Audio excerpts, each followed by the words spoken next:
اللہ نے تمہیں پیسے دیے ہیں, نئی گاڑی تم نے خریدی ہے, چھوٹے بچے کا جوتا کیوں باندھ دیا آگے تم نے؟ جوتا باندھنے سے اگر یہ ایکسیڈنٹ سے, حادثے سے گاڑی بچ سکتی ہوتی ہے تو پھر پاکستان کے جتنے پی آئی اے کے جہاز ہیں سب پر باندھ دینا چاہیے, سب پہ جوتے لٹکے ہوئے ہیں. عجیب تم نے فلسفہ تراشا. کسی نے جو ہے وہ کالی رنگ کی پٹی باندھ دی نیچے, جس سے اس کو نظر نہیں لگے گی. گھوڑے کے پاؤں کے نیچے جو کھری لگی ہوئی ہوتی ہے, کچھ لوگوں نے اپنے گھروں میں وہ باندھی ہوئی ہوتی ہے کہ اس سے ہمارے گھر کے اندر کوئی مصیبت نہیں آئے گی, کوئی تکلیف نہیں آئے گی. کسی نے ہنڈیا اپنے گھر کے اوپر الٹی رکھی ہوئی ہوتی ہے, یہ ہنڈیا بچا لے گی. اور میاں ہنڈیا کیا بچائے گی تجھے؟ اللہ کے قہر سے کچھ نہیں بچا سکتا. جب تمہارے اوپر کوئی مصیبت نازل ہونی ہے تو کچھ نہیں بچا سکتا. اگر بچنا چاہتے ہو تو پھر اللہ سے استغفار کرو, اللہ تعالیٰ کی تسبیح کرو, اللہ کی تحلیل کرو, میرے حضور پہ درود پڑھو, پھر دیکھنا کہ مصیبتیں ٹلتی ہیں یا نہیں ٹلتی. تو یہ خام خواہ کے رکیے, اور یہ عامل لوگ جو ہیں ان کا تو کام ہی یہی ہے. ان کا کام چلتا ہے لوگ ذوف الاعتقادی میں مبتلا رہے ہیں, اور یہ کہہ دیتے ہیں کہ آپ کے خاندان میں ایک منحوس عورت ہے, یہ اس کا کیا ہوا ہے, تو کوئی نہ کوئی منحوس تو پہلے ہی انہوں نے طے کر رکھی ہوتی ہے, فوراً ذہن وہاں جا کلک ہو جاتا ہے. اس کا نون سے نام شروع ہوتا ہے, اس کا کاف سے نام شروع ہوتا ہے, اس کا جیم سے نام شروع ہوتا ہے, تو پورے خاندان میں کسی کا نام کاف, نون یا جیم سے تو شروع ہوتا ہی ہوگا, یا دوستوں میں, تو فوراً ذہن جو ہے ادھر منتقل ہو گیا. اب یہ بابا جی نے بتا دیا ہے, ہاں ہاں ہاں اس نے یہ بات کی تھی, کچھ باتیں یاد آنے لگی, اس کاف سے شروع ہونے والے نام کے ساتھ نفرت پیدا ہو گئی. اس بابے نے نفرت کا کاروبار کیا. اس نے تو 100 روپے 200 روپے لے لیے, لیکن دو انسانوں کے اندر نفرت ڈال دی. اس کا گریبان کل قیامت کے دن پکڑا جائے گا. ان ملنگوں کے پاس, ان ذوف الاعتقادی کو پھیلانے والوں کے پاس کبھی نہ جاؤ. تمہیں مصیبت پڑی ہے, تمہیں لگ رہا ہے کہ شاید میرے اوپر جادو ہے, تو پڑھو نا سورہ بقرہ, جادو جڑ سے اکھڑ جائے گا. 40 دن اپنے گھر میں سورہ بقرہ پڑھو, برکت ہوگی. کہتے ہیں مولوی صاحب 40 دن تو نہیں پڑھی جا سکتی, 2.5 پارے, ہمیں کوئی تعویذ ہی کرتے ہیں. ہم شارٹ کٹ چاہتے ہیں نا, روزانہ صبح 2.5 پارے سورہ بقرہ پڑھے, یہ تو ہم سے نہیں پڑھی جائے گی. تو آپ کوئی تعویذ ہی لکھ دیں. کاروبار میں برکت نہیں, میں کہتا ہوں پڑھو نا سورہ واقعہ, 3 رکوع ہیں, برکت ہوگی. ہم کہتے ہیں ہمیں تعویذ ملنا چاہیے, بس وہ ہم گلے میں رکھ دیں, بٹوے میں رکھ لیں, پرس میں رکھ لیں, اور ہمارا کام ہو جائے, ہمیں کچھ بھی نہ پڑھنا پڑے, ہمیں وضو تک نہ کرنا پڑے, نماز نہ پڑھنی پڑے, اور برکت ہو جائے. ایسے برکت تو نہیں آتی. اس لیے چھوڑو ان کی جان, آؤ قرآن مجید پہ آؤ, آؤ سجدوں پہ آؤ, آؤ دعاؤں پہ آؤ. سحری کے وقت اس کی رحمتیں آواز دے رہی ہوتی ہیں, حل من مسترزقن, ہے کوئی رزق مانگنے والا, اور تم اس وقت سوئے ہوئے ہو, سارے دن ٹھوکریں کھاتے ہو. آؤ نہ اس وقت جھولی پھیلا کے, ہاتھ پھیلا کے کہو مالک تو جھولیاں بھر دے. تو پھر دیکھنا, میرا بیٹا سالم مشرکین کی قید میں ہے اور میں فاقوں کی حالت میں ہوں. تو فرمایا آل محمد کے پاس ایک سیر جو ہیں, بس اس کے علاوہ ہمارے پاس بھی کھانے کے لیے دنیاوی اسباب نہیں ہیں. کہا صبر کرو اور اللہ سے ڈرو, اور لا حول ولا قوت الا باللہ کثرت کے ساتھ پڑھو. یہ ایسا وظیفہ ہے, ایک حدیث پاک میں آتا ہے کہ یہ 99 بیماریوں کا علاج ہے. اس میں سب سے کم درجے کی بیماری ہم اور غم ہے. یہ دکھوں کا مداوع ہے, مشکلات کا علاج ہے, اور یہ وظیفہ میرے حضور نے بتایا. حضرت ابو ذر غفاری رضی اللہ تعالیٰ عنہ کو حضور نے 5 چیزیں بتائی تھی. ان میں سے 5ویں چیز یہ تھی کہ ابو ذر کثرت کے ساتھ لا حول ولا قوت الا باللہ پڑھا کرو. فرمایا عرش الہی کے نیچے ایک خاص خزانہ ہے, یہ وظیفہ وہاں سے آیا ہے. یہ زندگی میں معمول بنا لو, جب پھنس جاؤ, مشکلات میں آ جاؤ, تو لا حول ولا قوت الا باللہ پڑھو, اللہ راستے کھولے گا. تو حضور نے 3 چیزیں فرمائی, اللہ سے ڈرو, صبر کرو, اور کثرت کے ساتھ لا حول ولا قوت الا باللہ پڑھو.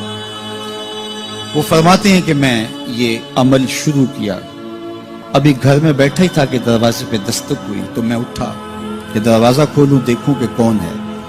تو دروازہ کھولا, دیکھا میرا بیٹا کھڑا ہے اور اس کے پیچھے 100 اونٹ کھڑے ہیں. تو میں نے کہا کہ تم اور یہ اونٹ؟ کہا مجھے موقع لگ گیا, میں ان کی قید سے بھاگ آیا. وَيَرْزُقْهُ مِنْ حَيْثُ لَا يَحْتَسِبُ، وہ تمہیں وہاں سے رزق دے گا جہاں سے تمہیں گمان بھی نہیں۔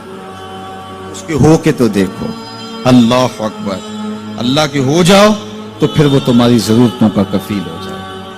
فرمایا حضرت عبداللہ ابن مسعود رضی اللہ تعالیٰ عنہ نے کہ کسی شخص کو فقر و فاقہ آ جائے تو وہ لوگوں کو بتائے کہ میں آج کل بڑے مشکل حالات میں ہوں، ہر وقت لوگوں کو بتاتا رہے تو اس کی مشکل بڑھے گی، اس کی مشکلیں آسان نہیں ہوں گی اس طرح۔ اور اگر وہ اپنی اس مشکل کو کسی سے شیئر نہ کرے بلکہ مصلی بچھا کے اپنے رب سے کہے کہ مالک فقر و فاقہ آ گیا ہے اور اس کا علاج تیرے پاس ہے، اس مرض کا مداوع تیرے پاس ہے۔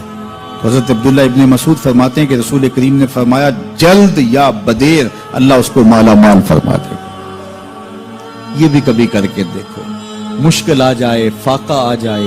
اور قرآن مجید کا دل سورہ یاسین ہے، جس نے ایک مرتبہ سورہ یاسین کی تلاوت کی اللہ 10 مرتبہ قرآن پڑھنے کا ثواب عطا کرے۔ اور کتنا بڑا اجر ہے، آپ ایک سال میں بھی شاید 10 قرآن مجید نہ ختم کر سکیں، اور سورہ یاسین پڑھیں تو 10 مرتبہ قرآن مجید پڑھنے کا ثواب نصیب ہوگا۔ تو اپنی صبح کا آغاز سورہ یاسین سے کیا کریں، نماز فجر کے بعد اشراق تک سورہ یاسین پڑھ لیا کریں۔ سورہ یاسین اگر آپ پڑھ کے اپنے دن کا آغاز کرتے ہیں، آپ کا سارا دن خیر سے گزرے گا۔ اس دن اگر کاروبار کریں گے تو برکت ہوگی، اس دن بہت ساری بیماریوں سے، آفات و بلیات ارضیہ و سماویہ سے بچے رہیں گے، لوگوں کے شر سے، حادثات سے محفوظ رہیں گے۔ میرے حضور نے ارشاد فرمایا قرآن مجید میں ایک سورت ہے جس کی 30 آیات ہیں، اگر کوئی شخص اس کی تلاوت کرتا ہے تو وہ سورت پڑھنے والے کی شفاعت کرتی ہے، اور اتنی بار شفاعت کرتی ہے کہ اس کو بخشوا کے چھوڑتی ہے۔ وہ سورت کون سی ہے؟ وَهِيَ تَبَارَكَ الَّذِي بِيَدِهِ الْمُلْكُ، یہ سورۃ الملک ہے، 30 آیتیں ہیں۔ جو شخص اس کی تلاوت کرے یہ اتنی بار سفارش اللہ کی بارگاہ میں کرتی ہے کہ اپنے پڑھنے والے کو بخشوا کے چھوڑتی ہے۔ تو اپنے دن کا آغاز سورہ یاسین سے کریں اور اپنی شب کا آغاز سورہ ملک سے کریں۔ سونے سے پہلے سورہ ملک کی تلاوت ضرور کر لیں، تو انشاءاللہ اس سے رات برکت سے گزرے گی۔ جس نے ایک دن میں 100 مرتبہ سبحان اللہ و بحمدہ پڑھا، کتنی مرتبہ؟ 100 مرتبہ کیا پڑھا؟ سبحان اللہ و بحمدہ، فرمایا کہ اس کے گناہ سمندر کی جھاگ کے برابر بھی ہوں تو اللہ معاف فرما دے گا۔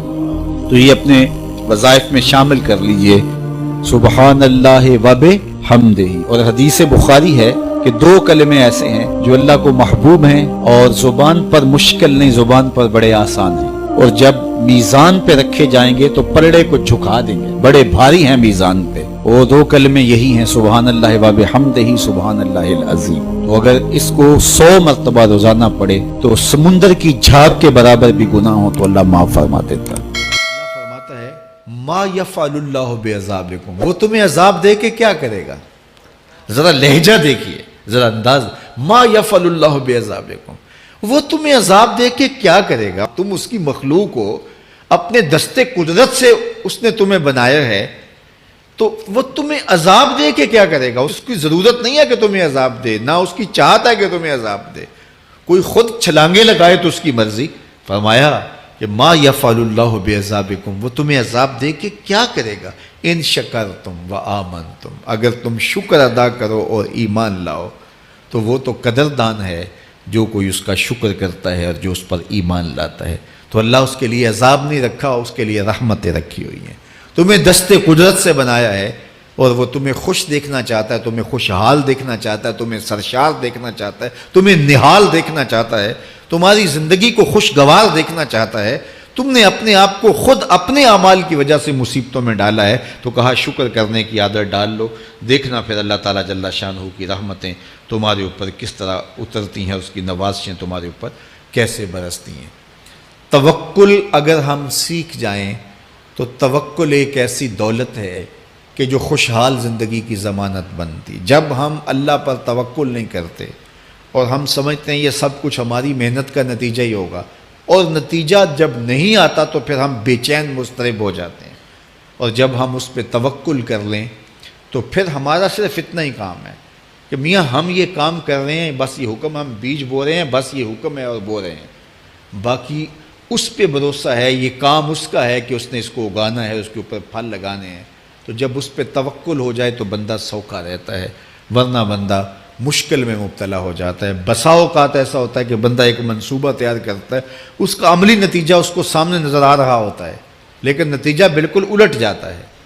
سید علی المرتضیٰ فرماتے ہیں میں نے اپنے ارادوں کی شکست سے ہی اپنے رب کو پہچانا ہے، کہ میں ایک منصوبہ تراشتا ہوں کہ یہ اور یوں ہوگا اور وہ ہونا چاہیے، لیکن نتیجہ وہ نہیں آتا، تو کوئی طاقت ہے اس کا جو نتیجہ بدل دیتی ہے۔ تو بندہ اس طاقت پہ یقین کرتے، اس پہ توکل کر کے جو ہے وہ اس پہ بھروسہ کر لے تو زندگی سوکھی ہو جاتی ہے۔ مغرب میں جو اللہ پر یقین نہیں رکھتے وہ خودکشی کر لیتے ہیں کہ یہ کیوں ہو گیا، ایسا نہیں ہونا چاہیے تھا، لیکن ہم خودکشی اس لیے نہیں کرتے، ہم کہتے ہیں میرا رب جس طرح چاہے اس طرح ہی ہوتا ہے، جو اس نے طے کیا ہوا ہے وہ کر کے رہتا ہے، اس لیے تم اس پہ توکل کر لو اور اس پہ بھروسہ کرو۔ حضور علیہ الصلوۃ والسلام نے فرمایا لو انکم توکلون علی اللہ حق توکلہ، اللہ پر توکل کرنے کا جو حق ہے اگر تم وہ ادا کر دے تو فرمایا اللہ تمہیں ایسے رزق عطا کرے جیسے پرندوں کو عطا کرتا ہے۔